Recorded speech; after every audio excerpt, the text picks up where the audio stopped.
On March 24th, a Russian missile landed right on target, this oil depot outside Kyiv. Yuri Odinets says it won't take long for the contamination to reach the local water supply. He says it's already poisoned the nearby pond where he used to fish every summer. 1,000 fish washed up dead in a matter of days. Now there is nothing but anger, he says. Some of the fish still look okay, but as soon as you put them in the pan, they smell like diesel.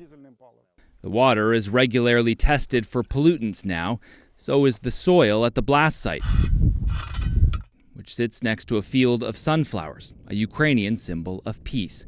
Ukraine's Environment Minister Ruslan Strilets says the country has logged 257 cases of alleged war crimes against the environment, including burnt forests, blown up chemical facilities, and sewage spills. History has already shown the harmful environmental effects of war. In Iraq, birth defects and high cancer rates were blamed in large part on the toxic byproducts of battle. We have to show the whole world that war is expensive, he told us. Destroying oil depots, shelling rivers and wetlands is expensive. And when they understand that it's expensive, the risk of the next war will be reduced. It's not just oil depots and industrial sites. Across the country, there are lineups of burnt-out tanks or graveyards like this one for destroyed vehicles. The problem is that left uncollected, all of this is toxic to the environment, and so now the Ukrainian government is collecting and compiling data on all of this in hopes of one day sending the bill to Moscow. It will ultimately be Ukrainian Prosecutor General Irina Venediktova's job to build the case and convince the International Criminal Court to take it. Can you honestly see the day where Russia cuts you a check? Maybe I know Russians better than you. Never. Only when we have the process of sanctions, where they don't have right do it or not, when they have strict rules and have strict obligations. Only in this way. It is Russians.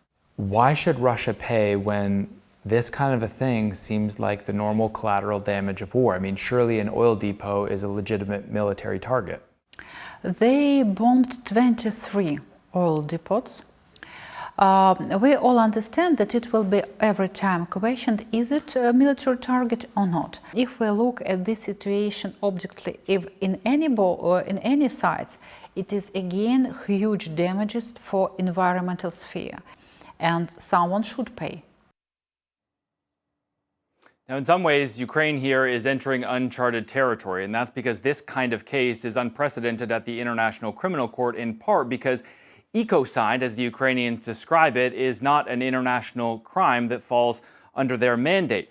There is some hope, though, and that's that Kuwait was able to get compensation from the Iraqis for environmental damage caused by the Gulf War, but that was through a special UN body called the UN Compensation Commission, and it took 3 decades for the final bill to actually be paid up. And even if the Ukrainians could manage to get something similar created today, well, it would fall under the jurisdiction of the UN Security Council, where, of course, Russia has veto powers. Kim?